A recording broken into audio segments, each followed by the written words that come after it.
All right, guys, happy Tuesday. What do I have for you today? Well, it's the lawsuit that the media wants conveniently memory hold. Don't worry, I won't let it go. Honestly, when I really think back to when the media turned on me, it really was when I covered this lawsuit. I think that was the first time that all of these attacks were coming out of nowhere. Candace is making wild accusations. I'm like, I actually just read the Diddy lawsuit. And today it's a crazy update because the guy who brought forth that lawsuit, a producer named Rodney Jones, also known as Lil Rod, and he also brought that lawsuit not just against Diddy, but Universal Music Group and others. He credibly accused them of sexual assault, grooming, even a shooting cover-up. Well, guess what? After months spent in hiding, Rodney Jones is speaking out, and we have the explosive update for you. And speaking of those who are willing to take a stand, RFK Jr. issued a profound statement against Big Pharma, and we have got to run that for you. I should have run it much earlier. Do you guys think that he would have been a better pick for VP? I'm not saying I think that. I'm asking you, what do you think? And lastly, I'm sure you guys saw this, but Mark Zuckerberg did something strange. He really came out guns a-blazing against the Biden administration, saying that he was pressured by them to censor Facebook. Oh, so interesting. I wonder why they wanted him to censor Facebook. Because they were lying? So why has he decided to speak out now, and is it going to make a difference? We're going to talk about that. All that coming up on Candace.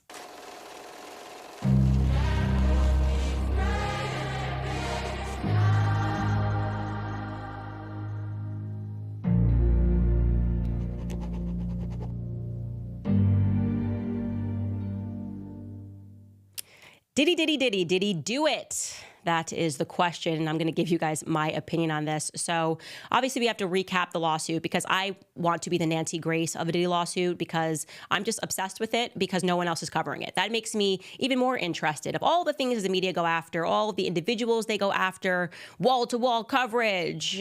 If you have an excerpt of something that I've said out of context, she's unhinged. No one will touch this lawsuit. What does that mean?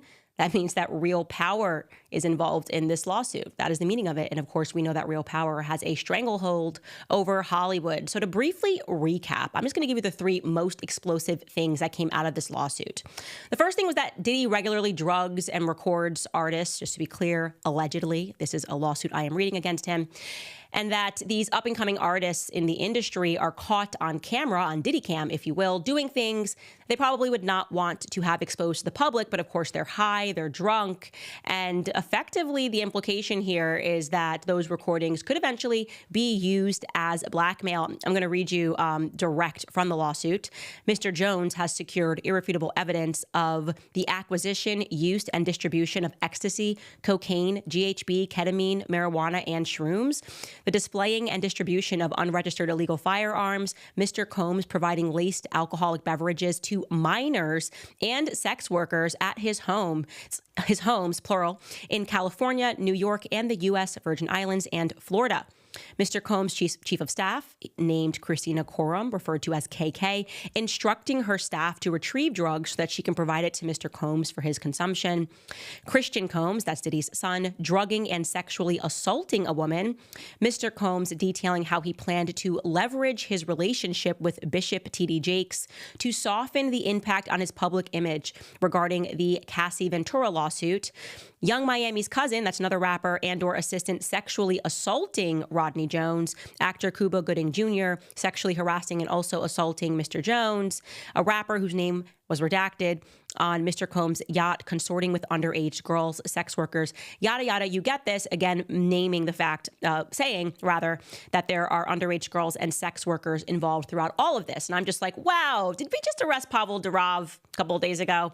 It's just amazing because he created a platform. They're like, well, bad things could be happening on this platform. But then when you have this lawsuit, and I want to be very clear of why I'm saying this is a credible lawsuit, because he supplied endless videos, photos, screenshots to prove that what he was saying was true. Okay, so this isn't like some random person filing a lawsuit. You know, I was like the loudest voice against Me Too. I even had to step out of myself and defend Matt Lauer, who is very much on the opposite side of the political aisle from me, because I thought that what happened to him was completely unfair. I mean, somebody made an allegation. He lost his entire life. It turned out he was having a years-long affair with the girl. I am not here for like baseless accusations. But this was not baseless. Any person who read through this document, and you should take the time to read through this document, realizes what on earth is going on in Hollywood. That's the first question that you'll ask yourself. And then you will start to recognize that the media is complicit in covering this up. And then you start to ask yourself, why is that?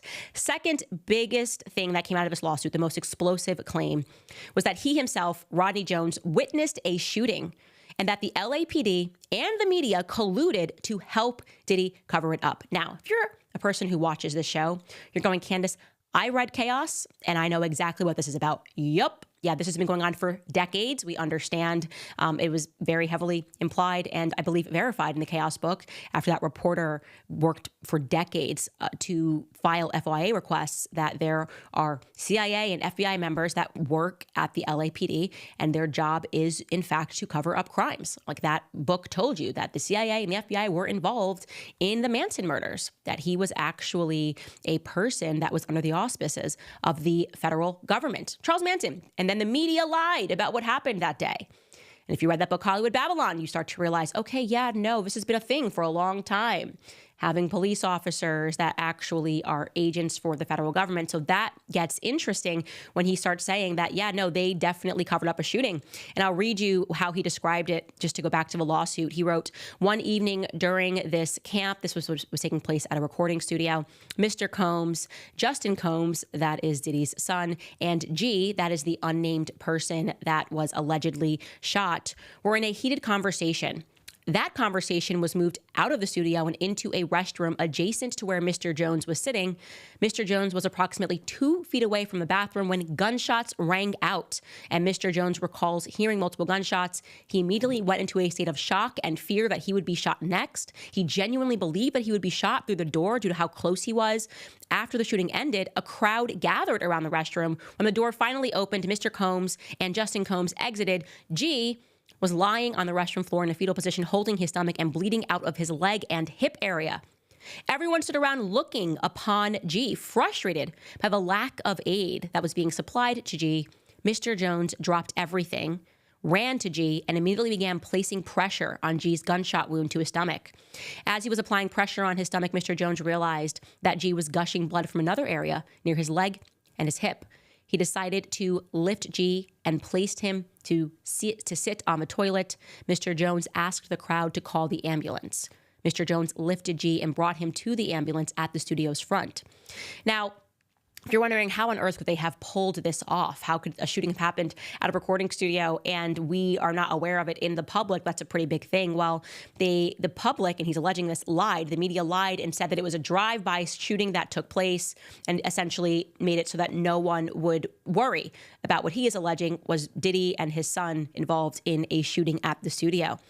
He goes on to say that Diddy, and I'm going to show you, by the way, this picture. We're going to blur it a bit because I don't want this to get banned from YouTube. But when I say that he supplied evidence and why this is so credible, this is an actual picture that he supplied of the bathroom that night, that he says that he was there when somebody got shot. He's blood all over the floor. He shows the cleanup. So like I said, extremely credible here. He's got photos, he's got documents. Of course, you can't fake that, meaning that once you go and have to go through the process of a lawsuit, they're going to be able to see when exactly you shot that, where exactly you shot that photo. So this would be a really silly lie to tell, especially against someone with the power and the resources that Sean Combs has.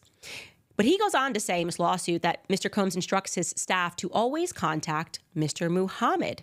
Okay, this brings in a man named Fahid Muhammad. If they are ever pulled over by the police in Miami or California, upon information and belief, Mr. Muhammad spoke with the LAPD after G was shot at the recording studio. And the LAPD was in the recording studio. They witnessed the blood in the restroom. They went with the bogus claim that the shooting of G occurred outside the studio, wrote a fake report, and he is asserting that that is all thanks to Mr. Muhammad's connections. Now stop everything in case you have not heard this, because the media is not caring to tell you this, which is even more suspicious. But Muhammad Fahid, or Fahid Muhammad, rather, this security person that you're supposed to call as a cleanup person, also has a strange past where he was also the security for Michael Jackson. He was newly hired and was the security for Michael Jackson when Michael Jackson was overdosed by accident by his doctor. The only people present that day were the doctor and then this security person who now works for Diddy. And there is a TikToker who does great work, because you're not going to find investigation work done in the mainstream media. Their job is to cover, but the TikTokers will get on it. And there's this wonderful TikToker named Ian Carroll who looked into the background of this Mr. Fahid Muhammad, and you're not going to believe what he discovered. Take a listen. But then, when you start looking up Fahim Muhammad, you quickly realize that yes, he was the head of security for Michael Jackson. This is a picture from him testifying in court about Michael Jackson's death. And when you listen to that testimony, you discover that he was the second person on the scene. He says that when he entered the room, the doctor was there, apparently trying to give CPR to what looked like a dead Michael Jackson. And then Jackson's two kids arrived in the door and were sobbing and crying. But when you look deeper, it gets even weirder. This is his bio from his investment management company called Oasis. It's a real estate investment company, where it says that he founded Elite Transportation and Security Services, and then he grew that company into a multi-million-dollar business, which currently has several exclusive security contracts with A-list clients like Diddy. But when you look up Elite Transportation and Security Services LLC, you get a really different picture. It was founded in 2016, apparently has 5 official employees, and is estimated to make $248,000 a year in revenue. Multi-million-dollar business? Multiple exclusive contracts? In 2008, Fahim graduated from Sacramento State University with a Bachelor's of Science degree in Business Administration with a concentration in real estate and marketing. Okay? Do you realize what's wrong with that yet? Anything coming to mind? When did Michael Jackson die? June 25th, 2009. Jackson died from cardiac arrest caused by a propofol and benzodiazepine overdose, caused by his doctor apparently. Hold up. Hold the phone. Pause. Why is a dude who just graduated college last year with a business and real estate degree the head of security for the king of pop, for Michael Jackson, the most famous musician of all time? It's a very good question. I have another question. Why are people like Ian Carroll doing more investigative work than the entire mainstream media apparatus? Oh, I know, because they work for the state. That's the reality. And yeah, nothing about that guy's background makes any sense. How he got access to Michael Jackson, why he was one of 2 people that were there on the scene that morning, and why he's lying about his entire security firm and how much it earns. And by the way, we will link it. You should go watch Ian's entire video on this, because it's actually stunning. It's more than that. The guy's got like tons of property down at the border, very shady stuff. And of course, like I said, the media won't touch this. They won't touch any of this. We don't know why, but maybe know why if we look into the history of Hollywood. It is a fact that Hollywood was established, at least if you're reading Kenneth Anger's book, by a bunch of former gangsters. They came to Hollywood looking to make a buck. And yeah, a lot of people got killed in the beginning, middle, and the end as they fought for control. But I'm not going to say that. That's the first thing I said that kind of got me into trouble. How dare you imply that a place that was started by gang members could possibly still have gang members in it? Third most explosive thing that came out of this lawsuit was that he alleges that Universal Music Group knew about these parties with the cameras and the drugs, and that this sort of ring was being protected from the higher-ups at the Universal Music Group. He named Lucien Grange as one of the people that he is suing. He heavily implied that Diddy may have secured blackmail against the blackmailers, so to speak. Like, he's saying that Lucien Grange and the Universal Music Group, his ex, allowed these things to take place, but also that Diddy may, and I'm going to read you the excerpt, have some videos of them maybe doing some things that they wouldn't want exposed.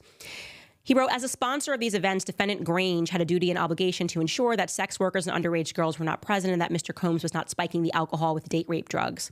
While living and traveling with Mr. Combs, Mr. Jones discovered that Mr. Combs has hidden cameras in every room of his homes. Mr. Jones believes that Mr. Combs has recordings of defendants Lucien Charles Grange, Ethiopia, Habta Mariam, as well as other celebrities, music label executives, politicians, and athletes. That, my friend, is why the media does not want to cover this. Because if Diddy was at the very least smart enough to realize that he may have been at the top of the food chain in some sort of a gang situation, he may have thought to take out an insurance policy because he knows how this place operates, that people can go missing and die. So he may have just started video recording everything and collecting stuff on the people that he was working for or with. And if they know that, having read this lawsuit, they're going to want to know where all the copies are of all of the footage that he has of them. What footage does he have of Lucien Grange? What footage does he have of the Universal Music Group execs? They don't know, and that's going to terrify them, because if Diddy is kind of smart, he will have made sure copies were made and that he gave it to his sons, he gave it to relatives, he gave it to other people, and probably said, if anything happens to me, you just put this right on YouTube. You put this right on X. I'm guessing here. I'm just using a little bit of common sense.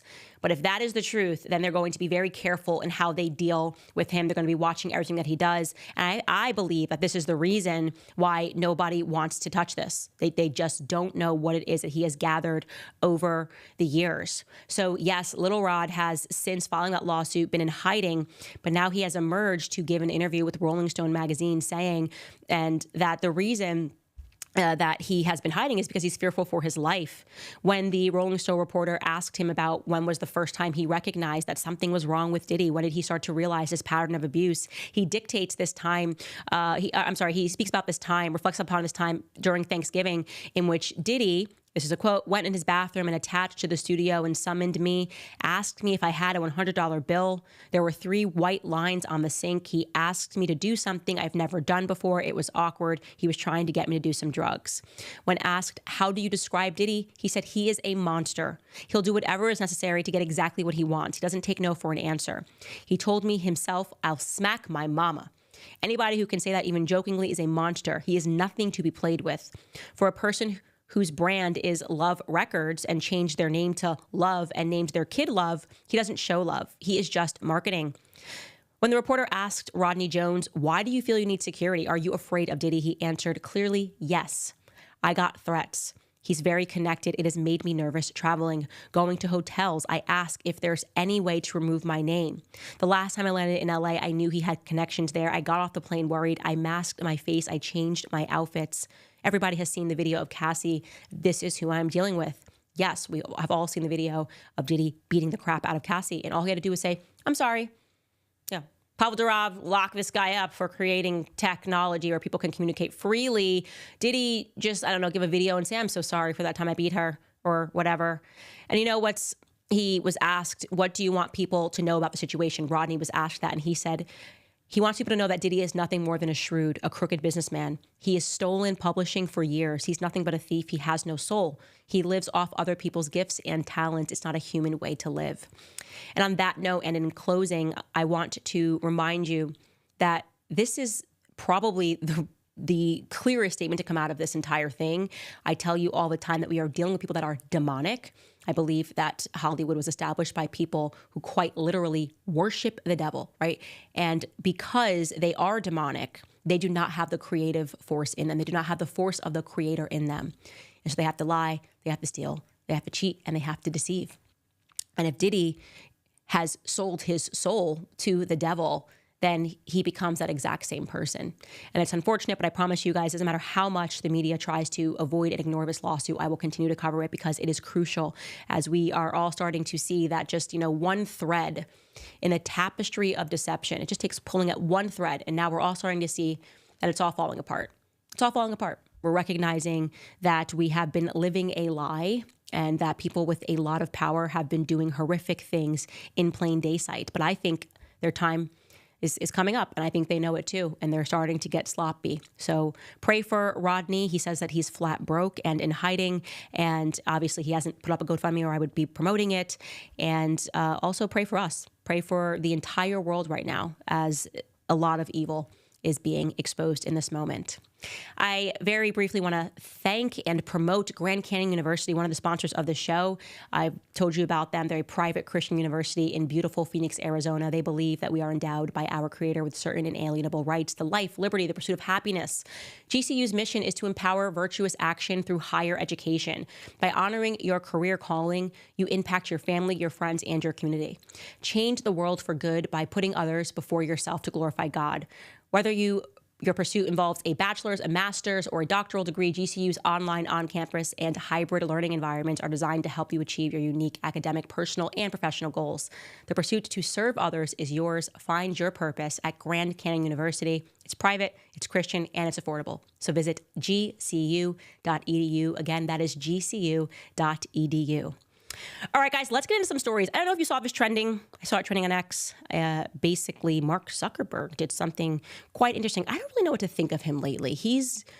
I just don't know. He's growing his hair out. He's like a different Mark Zuckerberg now. See, look, he's got long hair. I feel like that means something. It means he's freeing himself from something. Look, he's a coward. There's no question. But I think that he's a coward with some regret for having been a coward, which is why what he has done, he's admitted in a public letter that his company was pressured by the Biden-Harris administration to censor Americans, particularly regarding COVID-19 content. So he made that admission again in a letter to the House Judiciary Committee Chairman Jim Jordan of Ohio. And so I'm going to just read you a portion of Mark Zuckerberg's letter. You can pull it up right there, Chris, and just let it sit there for a bit. He wrote, Chairman Jordan, I appreciate the committee's interest in content moderation on online platforms. As you are aware, Meta has produced thousands of documents as part of your investigation and made a dozen employees available for transcribed interviews. Further to our cooperation with your investigation, I welcome the opportunity to share what I have taken away from this process. There is a lot of talk right now about how the U.S. government interacts with companies like Meta, and I want to be clear about our position. Our platforms are for everyone. We're about promoting speech and helping people connect in a safe and secure way. As part of this, we regularly hear from governments around the world and others with various concerns around public discourse and public safety. In 2021, senior officials from the Biden administration, including the White House, repeatedly pressured our teams for months to censor certain COVID-19 content, including humor and satire, and expressed a lot of frustration with our teams when we didn't agree. Ultimately, it was our decision whether or not to take the content down, and we own our decisions, including COVID-19 related changes that we made to our enforcement in the wake of this pressure. I believe the government pressure was wrong, and I regret that we were not more outspoken about it. I also think we made some choices that, with the benefit of hindsight and new information, we wouldn't make today. Like I said to our teams at the time, I feel strongly that we should not compromise our content standards due to pressure from any administration, either direction, and we're ready to push back if something like this happens again.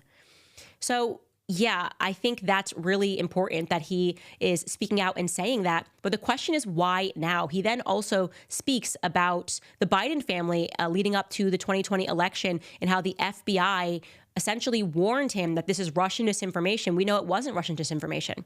We know that it was a fact that they had shady dealings in Ukraine. We know that it is also a fact that the laptop was authentic, and yet Facebook suppressed it because they had pressure from the FBI.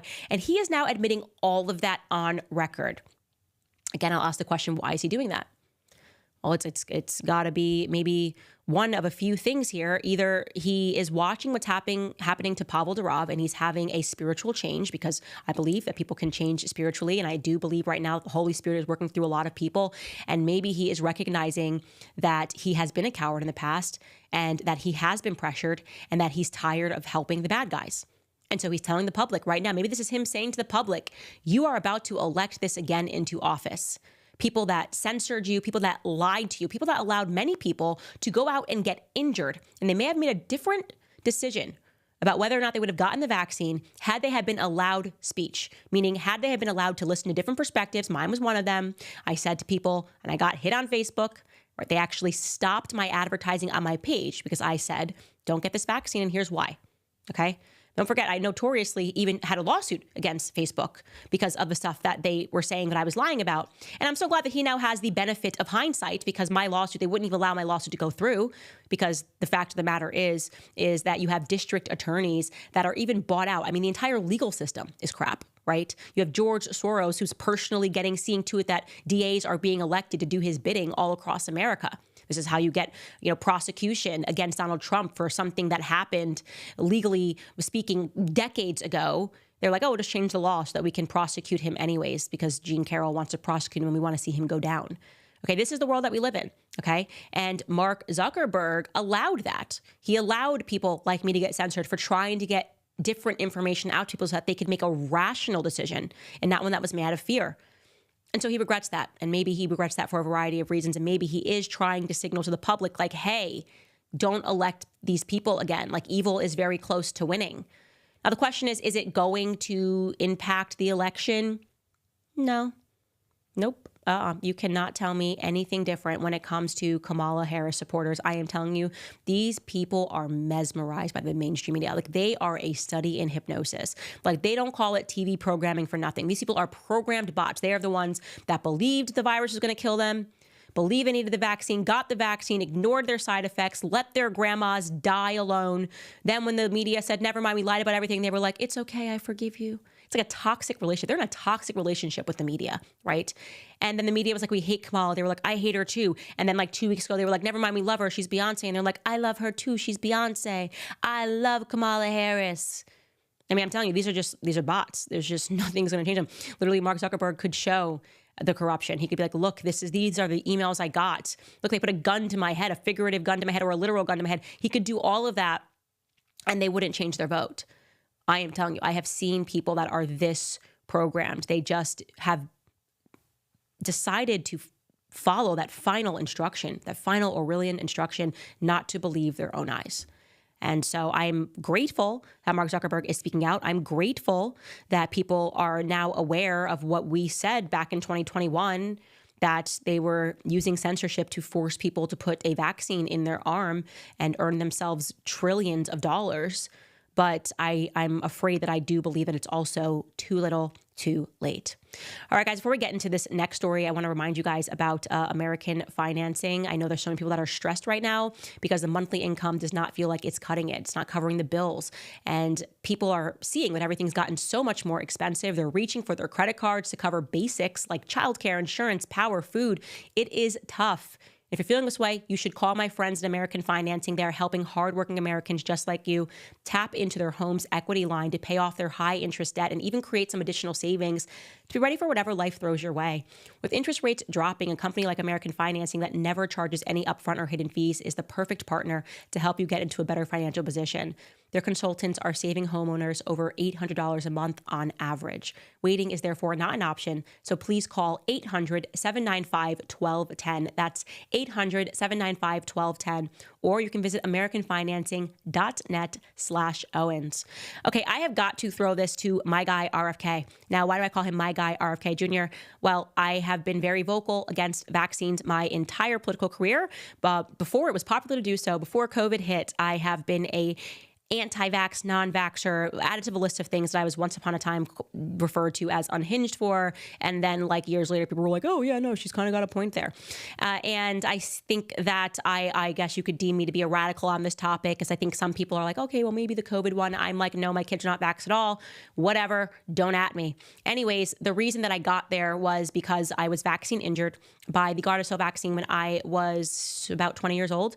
And then when I did my research after being injured, I went, oh my gosh, how could I have fallen for like commercials and just blindly trusting a doctor without even knowing these statistics myself, which I would have always said no to this vaccine had I had known the information, as opposed to just like the fear mongering of get this vaccine or you're going to get, I don't know if it was cervical or ovarian cancer.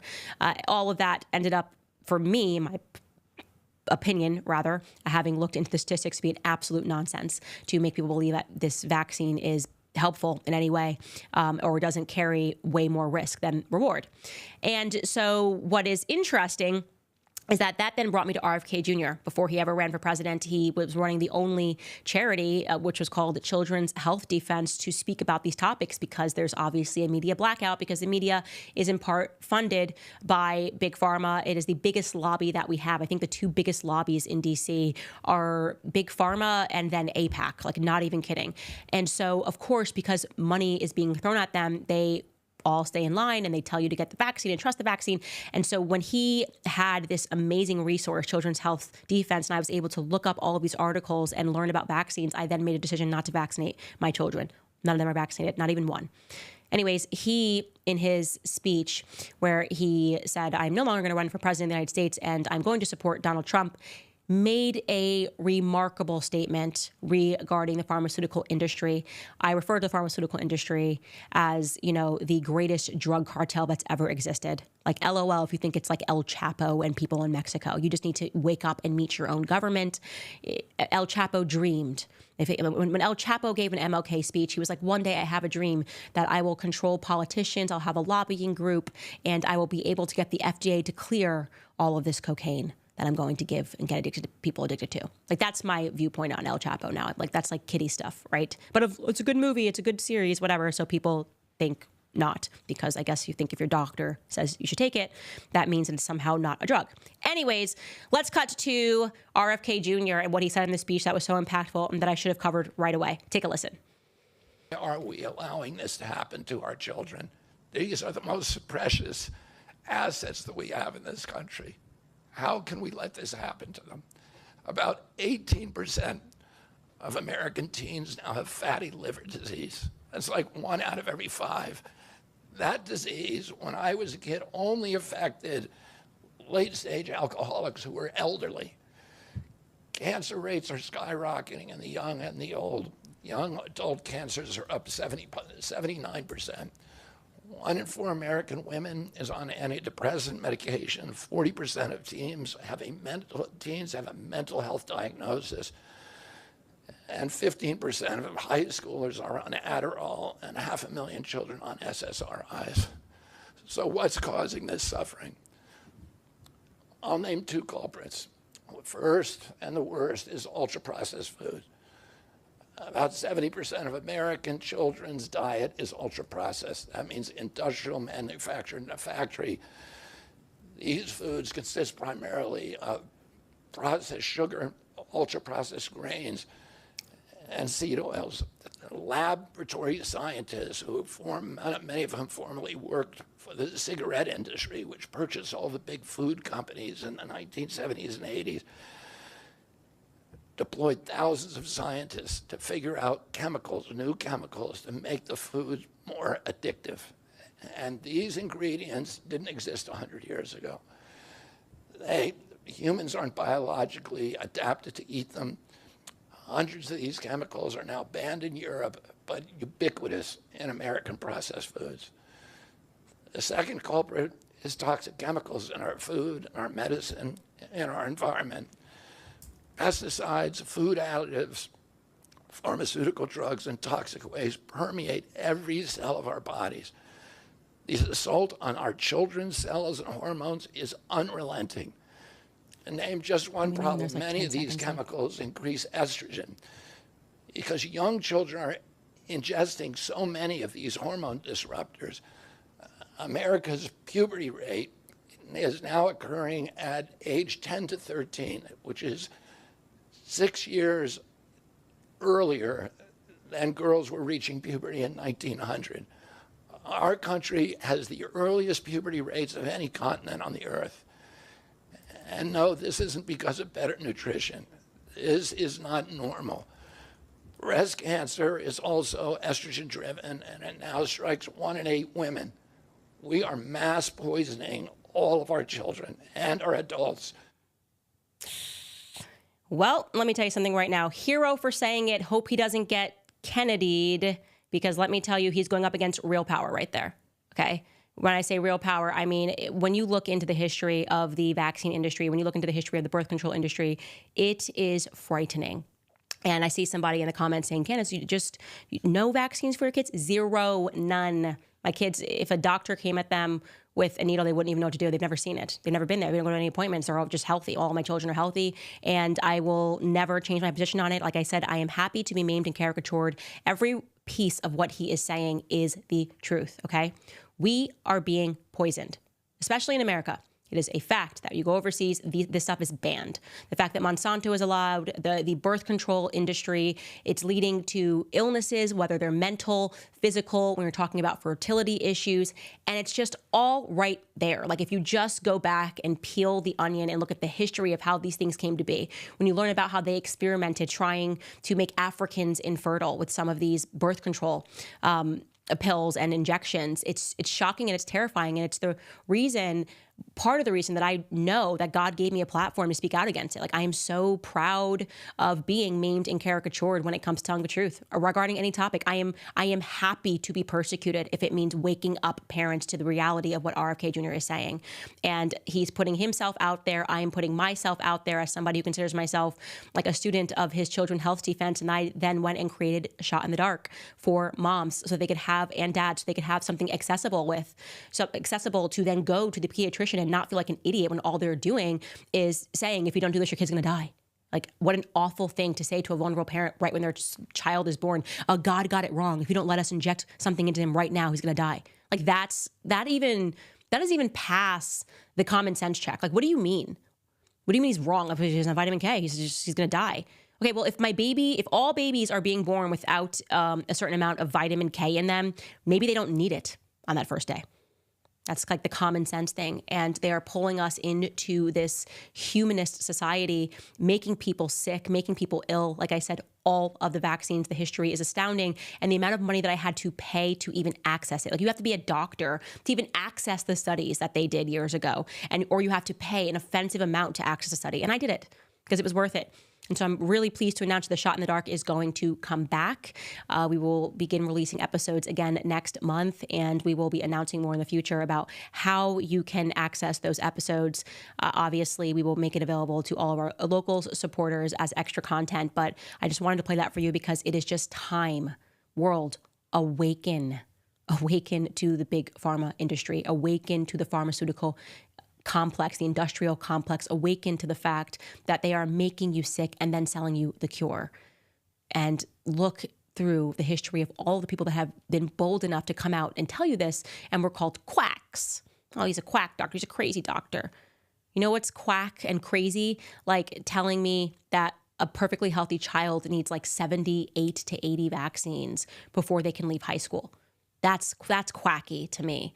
And so the world is changing. We're awakening to the evil. We are awakening to the monsters that have allowed this to go on for profit, and sometimes really, I believe, just for sheer evil. All right, guys, I'm going to get into some of your questions before we wrap this up. Let's see what we have going on in the live chats.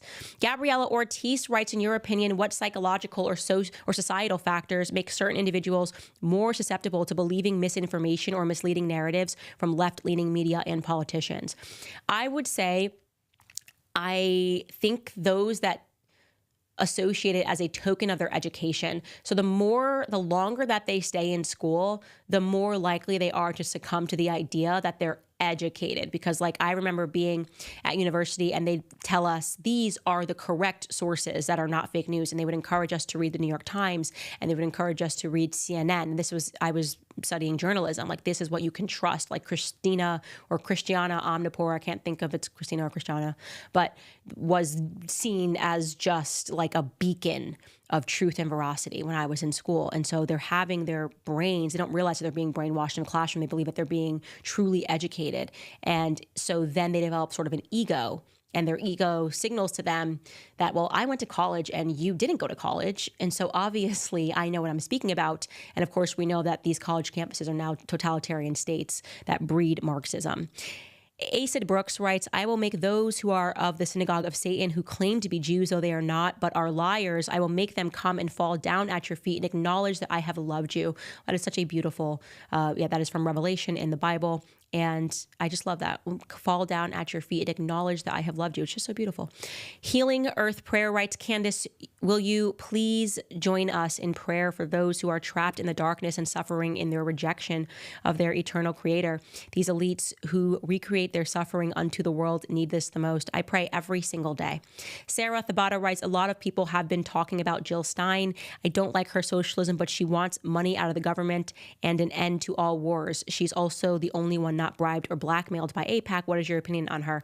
Truly, I don't know enough about Jill Stein, but I would have a question if you say I don't like her socialism, but she wants money out of government, because I would say that's probably a conflicting 2 points. Like, socialism is really this idea that you should be taxing people to pay for others.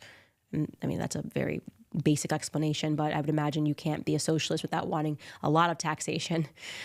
Martini writes, Candace, as a younger gay Jewish guy, you have really changed my mind on so much. I have your autograph and your Santa's cup. Just wanted you to know some of us gays really appreciate all that you do. I do know that. And I have some people, like gay people, that come up to me and say thank you, because what is happening in the gay community, the Black community, the Jewish community, it's all the same. You have people that will use the identity to hide what they are doing and say like, oh, well, you can't say anything to me even though like I'm a drug dealer because I'm Black. And if you say that, then it's because you're a racist.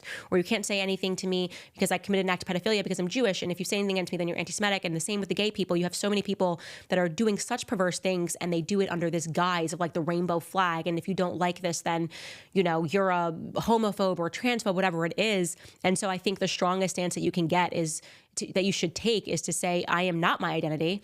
It doesn't matter if I have same-sex attraction or if I'm Jewish or if I'm Christian or if I'm Black. I am not going to allow bad people to be bad and then use our identity as an excuse. Anwar Abu Baker writes, I love your work, Candace. Please have on Scott Horton. He wrote the book on how we got involved in all the terror wars.